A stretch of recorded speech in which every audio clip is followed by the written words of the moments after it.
नमस्कार, बहुत स्वागत है आपका। मैं हूं सूर्या त्रिपाठी और आप देख रहे हैं हमारी खास पेशकश क्या छिड़ेगा महायुद्ध। आज बात उस बढ़ते तनाव की करेंगे जिसने पश्चिम एशिया को युद्ध की दहलीज पर लाकर खड़ा कर दिया है, जहां हर खबर, हर हमला और हर जवाबी कार्रवाई दुनिया की चिंता बढ़ा रही है। दरअसल पश्चिम एशिया के आसमान में युद्ध के काले बादल और गहरे हो चुके हैं। मिसाइलों की गड़गड़ाहट है, लड़ाकू विमानों की उड़ान है, समुद्र में युद्धपोतों की तैनाती है और दुनिया की धड़कनें भी तेज है, क्योंकि खाड़ी का इलाका एक ऐसे विस्फोटक मोड़ पर खड़ा दिखाई दे रहा है जहां एक चिंगारी पूरे क्षेत्र को आग के समंदर में बदल सकती है। दुनिया की निगाहें इस वक्त पश्चिम एशिया पर टिकी हुई हैं, क्योंकि यहां सिर्फ मिसाइलें नहीं चल रही हैं, बल्कि आने वाले वक्त की वैश्विक राजनीति, सुरक्षा और आर्थिक स्थिरता की दिशा भी तय होती दिखाई दे रही है।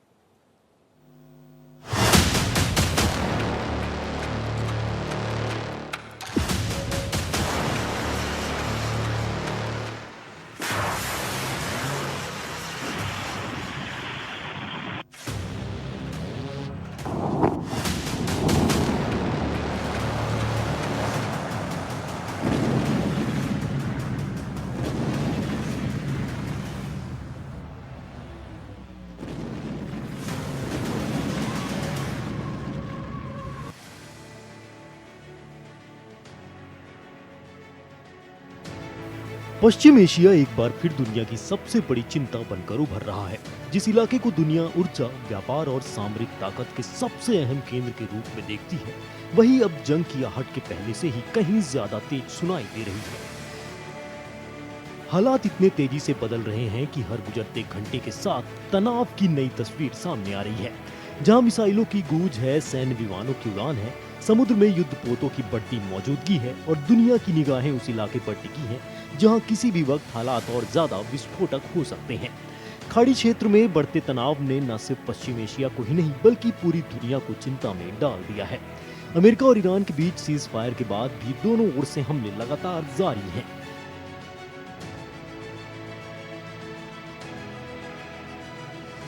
ईरान ने अमेरिकी ठिकानों को निशाना बनाकर कुवैत और बहरीन पर बैलिस्टिक मिसाइलें दागी हैं। वहीं इसके जवाब में अमेरिकी सेना ने बड़ा पलटवार किया है। अमेरिकी लड़ाकू विमानों ने स्ट्रेट ऑफ हॉर्मुज के पास स्थित ईरान के केशम द्वीप पर भीषण बमबारी की है और वहां मौजूद ईरानी सैन्य कंट्रोल स्टेशन को पूरी तरह तबाह कर दिया। ईरान का केशम आइलैंड करीब 1445 पर किलोमीटर में फैला खाड़ी क्षेत्र का सबसे बड़ा द्वीप है। यह आइलैंड अभी फ्री ट्रेड जोन और टूरिस्ट जगह के लिए जाना जाता था, लेकिन अब ये एक बड़े सैन्य ठिकाने में बदल चुका है। हुर्मुज स्ट्रेट के प्रवेश द्वार पर मौजूद ये द्वीप रणनीतिक रूप से बेहद अहम है। अमेरिका इसे कई वजहों से बड़ा सैन्य खतरा मानता है। ये लड़ाई साहब, और जो दुनिया तंग आ गई है, 90-93 दिन हो गए हैं, दुनिया फेडअप हो गई, क्योंकि हर दिन जो ये लड़ाई चल रही है दुनिया की इकोनॉमिक तबाही बढ़ती जा रही है। अभी तक तो रिसेशन की बात थी, यही चलता रहा कुछ महीने, तो साहब डिप्रेशन, जैसे ग्लोबल डिप्रेशन हुई थी 1928 में, और उसके बशर्ते वर्ल्ड वॉर 2 हुई थी। आप दुनिया को उसी दहलीज पे ले आए हैं, तबाही की दहलीज पे, but you are not bothered. देखिए साहब, मैं एक चीज समझा दूं, क्योंकि आप हमारे दोस्त हैं, दोस्तों को ही नसीहत दी जाती है, औरों से तो हम क्यों टाइम वेस्ट करें। दोस्तों को नसीहत यह है कि साहब, you may win the battles, but if you lose the war of the narrative, the strategic war, in the long term आपका नुकसान होगा। Tactical victories do not always lead to strategic success. Vietnam में, Iraq में, अफगानिस्तान में America ने झेल लिया है, अब आप क्यों कर रहे हैं? क्यों कर रहे हैं? लॉन्ग टर्म पीस अगर इलाके में चाहिए तो 2 नेशन थ्योरी आपको कभी ना कभी तो उस पर अमल करना होगा। यूएन ने कह दिया, अमेरिका ने कह दिया, भारत ने कह दिया, दुनिया ने कह दिया, आपको लॉन्ग टर्म सोचना होगा। आप बहुत शॉर्ट टर्म थिंकिंग कर रहे हैं, आप टैक्टिकल विक्ट्रीज पे फोकस कर रहे हैं। You may win tactical battles.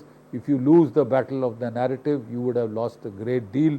Donald Trump ने आपको कहा है, you will get the Jews hated, you will get Israel hated the world over. France के मैक्रोन ने वहाँ से वही चीज़ सेंटिमेंट एको कर दिया। अब आप हमारे दोस्त हैं तो हम ज़्यादा बोलते नहीं, लेकिन क्योंकि दोस्त हैं। बता दें, इस तनाव की शुरुआत तब हुई जब अमेरिकी नेवी ने प्रतिबंधों का उल्लंघन कर ईरान जा रहे एक तेल टैंकर पर हेल फायर मिसाइल दागकर उसे समुद्र में ही रोक दिया।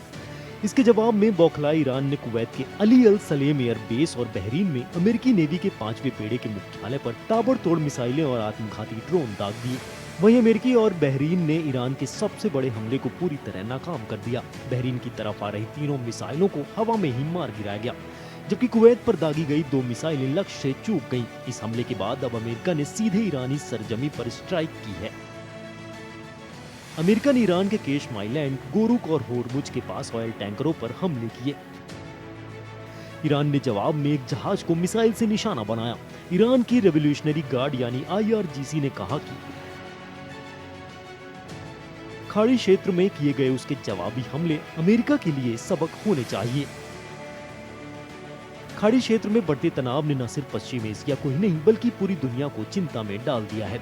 कुवैत और बहरीन की दिशा में मिसाइल हमलों की खबरों के बाद हालात अचानक बेहद गंभीर हो गए। जवाबी कार्रवाई में अमेरिका ने ईरान के केशम द्वीप पर मौजूद सैन्य ठिकानों को निशाना बनाया। इसके बाद तनाव का स्तर और बढ़ गया। पहले जो टकराव बयानों और चेतावनियों तक सीमित दिखाई दे रहा था, अब वह सैन्य और जवाबी कार्रवाई के नए दौर में बढ़ता दिखाई दे रहा, जहां ईरान और अमेरिका के बीच एक बार फिर खुली जंग की आहट सुनाई दे रही। दोनों देशों के बीच चल रही बातचीत अब अटकती हुई नजर आ रही। और इसी बीच ईरान की सेना के एक बड़े अधिकारी ने ऐसा बयान दिया जिसने दुनिया का ध्यान खींच लिया है। ईरानी सेना ने दावा किया ने मिसाइलों और ड्रोनों की मदद से बहरीन में मौजूद अमेरिकी नौसेना के 5वें बेड़े के मुख्यालय और क्षेत्र में एक अमेरिकी एयरबेस पर बड़ा और सफल हमला किया है। बता दें, ईरान और अमेरिका के बीच तनाव एक बार फिर चरम पर है, जहां एक तरफ ईरान ने दावा किया कि उसने बहरीन और कुवैत में अमेरिका के एक बड़े सैन्य मुख्यालय और उसके ठिकानों को निशाना बनाया। वहीं अमेरिका का दावा है कि ईरान के सभी हमले नाकाम हो चुके हैं और जवाबी कार्रवाई भी की गई।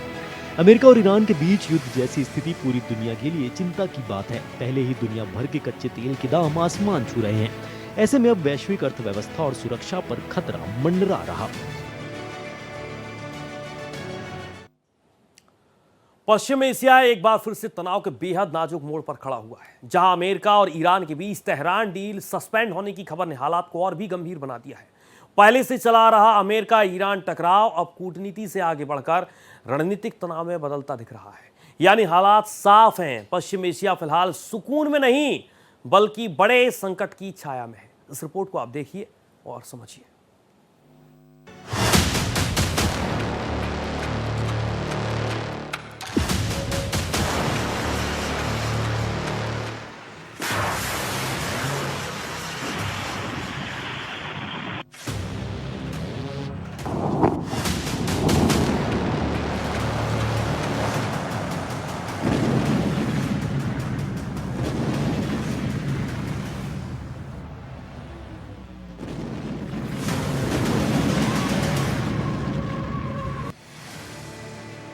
पश्चिम एशिया एक बार फिर बेहद मुश्किल दौर से गुजरता दिखाई दे रहा। हाल के दिनों में जिस तरह से खाड़ी क्षेत्र में तनाव, सैन्य हलचल और संभावित टकराव की खबरें सामने आ रही, उसने पूरी दुनिया का ध्यान अपनी ओर खींच लिया है। जहां कूटनीति की कोशिशें कमजोर पड़ती नजर आ रही और टकराव की आशंका लगातार गहराती जा रही। ताजा हालात में सबसे बड़ी चर्चा अमेरिका और ईरान के बीच रिश्तों में आई नई गिरावट को लेकर है। दोनों देशों के बीच चल रही बातचीत अब डील को फिलहाल सस्पेंड किए जाने की स्थिति ने पूरे क्षेत्र की राजनीति को और ज्यादा मुश्किल बना दिया। ये वही अमेरिका और ईरान टकराव है जो पिछले कई वर्षों से पश्चिम एशिया की सबसे बड़ी भू राजनीतिक चुनौती बना हुआ है। कई प्रतिबंधों को लेकर तनाव, कभी परमाणु कार्यक्रम को लेकर विवाद और कभी क्षेत्रीय प्रभाव को लेकर टकराव।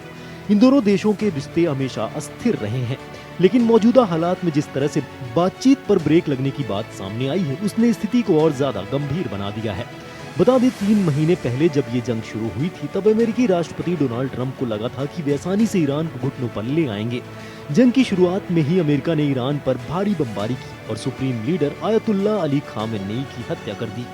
अमेरिका को पूरा भरोसा था कि इस तगड़े झटके के बाद ईरान सरेंडर कर देगा, लेकिन ट्रंप का ये अंदाजा पूरी तरह गलत साबित हुआ। ईरान ने झुकने के बजाय पलटवार का ऐसा रास्ता चुना जिसने पूरी दुनिया को हिलाकर रख दिया।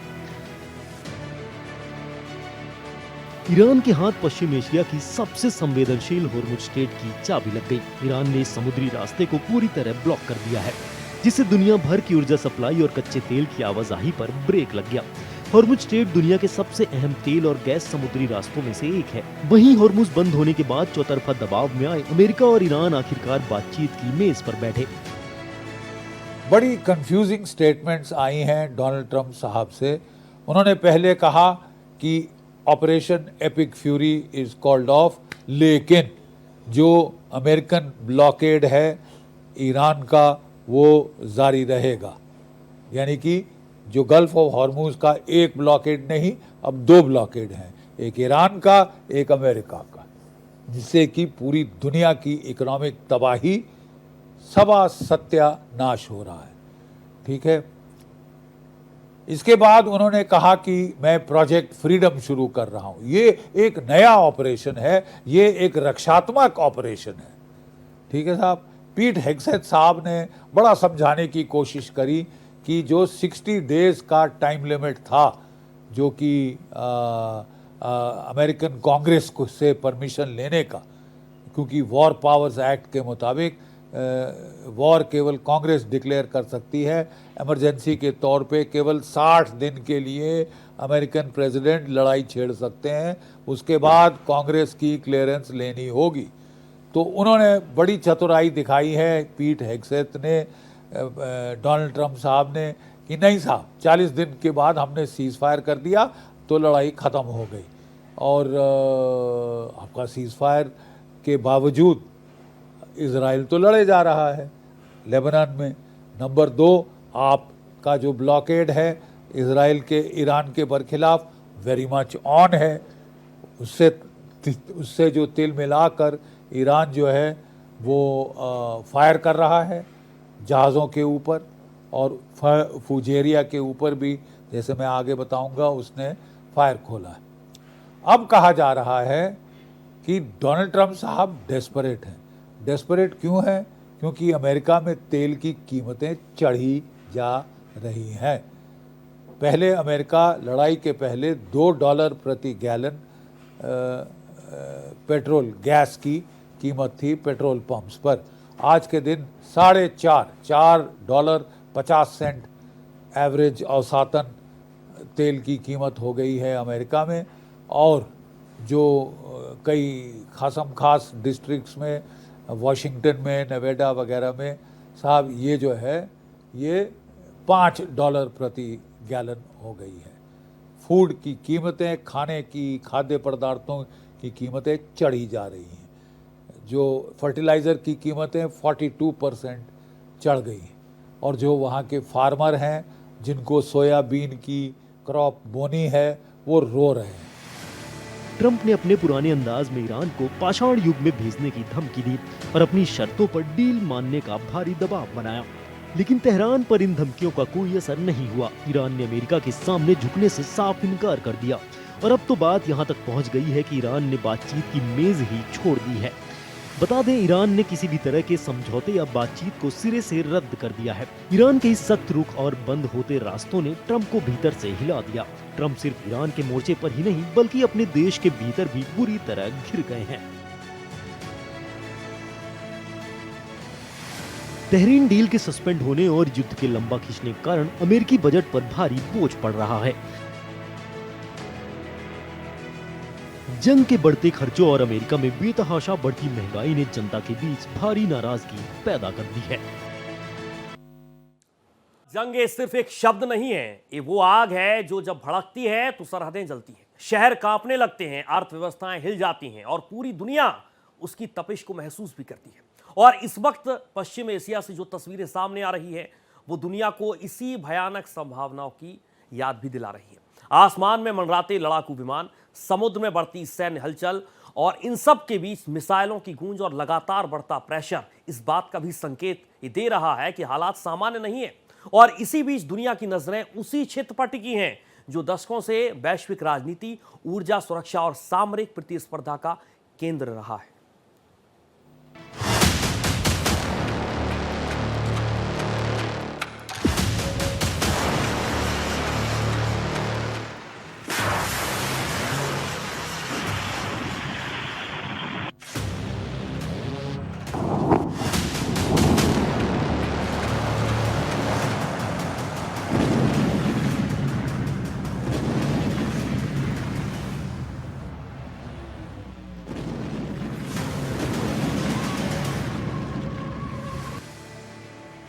बता दें, इस पूरे संकट के बीच सबसे ज्यादा चर्चा हॉर्मुज स्ट्रेट को लेकर हो रही। दुनिया के सबसे महत्वपूर्ण समुद्री मार्गों में शामिल हॉर्मुज को वैश्विक ऊर्जा आपूर्ति की जीवन रेखा माना जाता है। दुनिया के बड़े हिस्से तक पहुंचने वाला तेल इसी रास्ते से गुजरता है और यही वजह है कि जब भी इस क्षेत्र में तनाव बढ़ता है, पूरी दुनिया की चिंता बढ़ जाती है। अगर ये किसी तरह की रुकावट होती है तो उसका असर सीधे अंतर्राष्ट्रीय बाजारों पर पड़ सकता है। तेल की कीमतों से लेकर वैश्विक व्यापार तक सब कुछ प्रभावित हो सकता है। यही वजह है कि हॉर्मुज का नाम आते ही दुनिया के बड़े आर्थिक केंद्रों में बेचैनी बढ़ जाती है। पश्चिम एशिया का भूगोल ही उसकी सबसे बड़ी ताकत और सबसे बड़ी चुनौती दोनों है। ये क्षेत्र एशिया, अफ्रीका और यूरोप को जोड़ने वाला रणनीतिक केंद्र माना जाता है। यहाँ मौजूद समुद्री मार्ग दुनिया की अर्थव्यवस्था के लिए बेहद महत्वपूर्ण है। ऐसे में जब भी इस इलाके में तनाव बढ़ता है, उसका असर सीमाओं से निकलकर वैश्विक स्तर पर दिखाई देता है। डोनाल्ड ट्रंप साहब ऑफ रैम्प ढूंढ रहे हैं। तो पहला उनका मुद्दा था रिजीम चेंज का, नॉट अचीव्ड। दूसरा मुद्दा था regime state destruction, nation state destruction, कि पूरी मुल्क को ही बर्बाद कर देंगे, नॉट अचीव्ड, ठेंगा भी अचीव नहीं हुआ। फिर कहा था न्यूक्लियर डिफैंग करेंगे, अभी तक सारा एनरिच्ड यूरेनियम ईरान के पास ही है। फिर कहा था कि इसको मिसाइल अपने खुद बर्बाद करने होंगे, कि 500 किलोमीटर से ज़्यादा कोई मिसाइल ईरान नहीं रख सकता। अब साहब, कौन देश अपने आप को शस्त्र विहीन करेगा अपने दुश्मन के सामने, कि जब आगे मारना है इजराइल मारे, अमेरिका मारे, हम खुली छूट दे रहे? ऐसा कौन देश मानेगा साहब? और कि आप अपने प्रॉक्सी से रिश्ते काट लें, ये डिमांड्स थी इजराइल की, जो अमेरिका एनफोर्स कराने की कोशिश कर रहा था। अमेरिका भी फेल हो गया है, नहीं करा पाया है। So where do we go from here? अब जो है उनकी डिमांड है कि साहब आप हॉर्मुज की स्ट्रेट खोल दें। अब हॉर्मुज में तो डबल ब्लॉकेड लगा है, एक तो ईरान ने लगाया है, दूसरा लगाया अमेरिका ने डबल ब्लॉकेड ईरान का। तो ईरान कह रहा है कि आप पहले वो ब्लॉकेड खोलो, फिर मैं ये ब्लॉकेड खोलूँगा, मैंने तो खोल दिया था। आप डोनाल्ड ट्रंप साहब ने बड़ी ज़बरदस्त चतुराई दिखाई थी कि कोई बात नहीं, मैं, तुमने चाहे खोल दिया हो हॉर्मुज का ब्लॉकेड, मैं नहीं खोलूँगा, मैं तुम्हें अब घुटने से टिका दूँगा। फ्रीडम एंड डेमोक्रेसीज़ की जो एक संस्था है अमेरिका में, उसने कैलकुलेशन की थी कि अगर ईरान का ब्लॉकेड किया जाए तो वो हफ्तों में घुटने टेकने पे मजबूर हो जाएगा। ऐसा कुछ नहीं दिखा है, क्योंकि ईरान ने साफ कह दिया है आप समुद्र मार्ग रोक लो। आपके केवल 12-14 जहाज़ हैं जो ब्लॉकेड लगा रहे हैं, बहुत सारे जहाज़ स्लिप अवे कर रहे हैं, वो कोस्ट के साथ साथ चल के जा रहे हैं। और वो जो पाकिस्तान के थ्रू वो क्या कहते हैं, तुर्कमेनिस्तान, कजाकिस्तान के थ्रू अपना माल चीन को भेज रहे हैं, चीन से माल, रूस से माल रिसीव कर रहे हैं, कैस्पियन सी के ज़रिए रिसीव कर रहे हैं। तो ऐसा टोटल हेर्मेटिकली सील करना ब्लॉकेड अमेरिका के लिए पॉसिबल नहीं है। और अब ये विदित हो गया है डोनाल्ड ट्रंप साहब को, तो उन्होंने कहा है कि ठीक है, अभी तक के लिए हम ब्लॉकेड जारी रखेंगे, लेकिन अब शायद बातचीत हो रही है कि दोनों साइड्स ब्लॉकेड हटाएंगी। 30 दिन का ये मेमोरेंडम ऑफ अंडरस्टैंडिंग होगा, जिसमें न्यूक्लियर जो मामला है उसके ऊपर डिस्कशन, डायलॉग की जाएगी, लेकिन लड़ाई बंद की जाएगी, क्योंकि दुनिया की इकोनॉमी क्रैश कर दी है डोनाल्ड ट्रंप ने, नेतन्याहू ने मिलके। मौजूदा हालात में सैन्य हलचल की तेजी ने चिंता और बढ़ा दी है। खाड़ी क्षेत्र में सुरक्षा इंतजाम मजबूत किए जा रहे, संवेदनशील ठिकानों की निगरानी बढ़ा दी गई, समुद्री मार्गों पर चौकसी बढ़ाई जा रही, सैन्य अड्डों पर तैयारियों का स्तर ऊंचा किया जा रहा। ये सब संकेत दे रहा है कि हालात सामान्य नहीं है। हर पक्ष संभावित चुनौतियों के लिए खुद को तैयार रख रहा है। दूसरी तरफ कूटनीतिक मोर्चे पर भी अनिश्चितता बनी हुई है। बातचीत और समझौते की संभावनाओं पर लगातार सवाल उठ रहे हैं। कई बार ऐसा लगा कि तनाव कम करने के लिए प्रयास किए जाएंगे, लेकिन घटनाओं की तेजी ने उन उम्मीदों को कमजोर कर दिया। अब स्थिति ऐसी दिखाई दे रही है कि जहां हर नया कदम अगले बड़े घटनाक्रम की भूमिका तैयार कर सकता है। यही वजह है कि दुनिया के कई देश लगातार संयम और संवाद की अपील कर रहे हैं। पश्चिम एशिया का इतिहास इस बात का गवाह रहा है कि यहाँ शुरू हुआ कोई भी बड़ा संकट लंबे समय तक असर छोड़ता है। बीते दशकों में दुनिया ने इस क्षेत्र में कई बड़े संघर्ष देखे हैं। हर संघर्ष ने राजनीतिक समीकरण बदले, आर्थिक संतुलन को प्रभावित किया और सुरक्षा चुनौतियों को बढ़ाया। इसलिए जब आज फिर इस क्षेत्र में तनाव बढ़ रहा है तो दुनिया स्वाभाविक रूप से चिंतित है। Bureau report, Bharat express. तो पश्चिम एशिया आज एक ऐसे मोड़ पर खड़ा हुआ है जहां हर तरफ धुआं है, हर तरफ तनाव है, प्रेशर है और हर कदम दुनिया को और ज्यादा बेचैन कर रहा है। कुवैत और बहरीन पर मिसाइल हमलों की खबरों के बाद अमेरिका की जवाबी कार्रवाई, ईरान के केशम द्वीप पर सैन्य ठिकानों को निशाना बनाए जाने के दावे और फिर तेहरान की तरफ से पलटवार की रिपोर्ट्स, इन सब ने मिलकर पूरे खाड़ी क्षेत्र को एक विस्फोटक स्थिति में पहुंचा दिया है। यानी तस्वीर साफ है पश्चिम एशिया की कि इस वक्त शांति की नहीं बल्कि एक बड़े संकट की आहट के बीच खड़ा है पश्चिम एशिया, जहां हर कदम, हर फैसला और हर घटना पूरे क्षेत्र की दिशा तय कर सकती है। फिलहाल हमारी खास पेशकश में इतना ही। देश और दुनिया की तमाम खबरों के साथ आप देखते रहिए भारत एक्सप्रेस।